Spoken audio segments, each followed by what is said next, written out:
My mother has always been abusive. All my life, she kept punishing me for every little thing. I remember one time she got home from work and saw that dinner wasn't ready, so she burnt the back of my hand with a grill. I've also been burned with cigarettes a lot.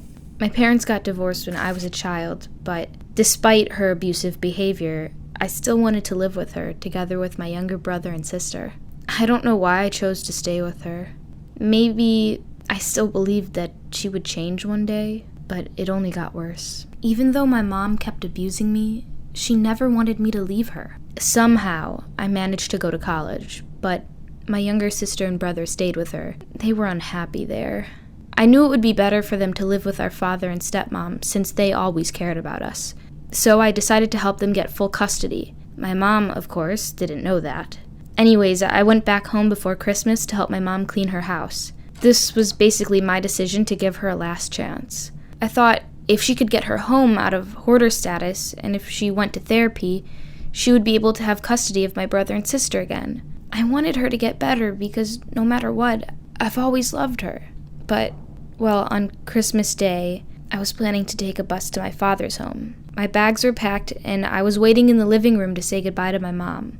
I needed to wait a bit since she was on the phone with her lawyer talking about the custody of her younger kids, so I called my dad to ask him something. I was on the phone with him when something terrible happened.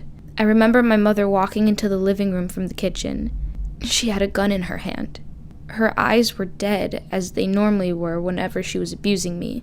She asked me how did I get the balls to be in her home when I was helping my dad take her kids away. Apparently, her lawyer informed her that I was going to testify on my father's behalf for the custody. I don't remember her firing the gun, but I do remember feeling the heat of something passing by my head on my right side. She kept pulling the trigger, but the gun jammed. The next thing I remember, I'm running down the road, still on the phone with my dad.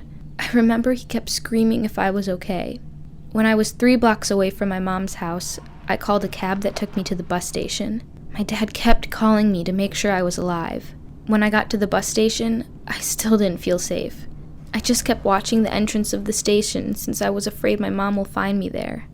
But I finally got into the bus after 2 hours of waiting and reached my father's home. After this horrible incident, I needed a lot of time to recover. But as weird as it sounds, I didn't call the cops because I didn't want my mom to get in trouble.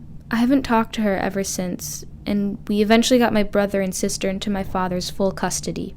And well, I understand that all the negative experience I had with my mom affected me for life. Once every few months, I imagine that I'm dying on the floor in a messy house amongst the trash, roaches, and anything else I couldn't clean up for my mom.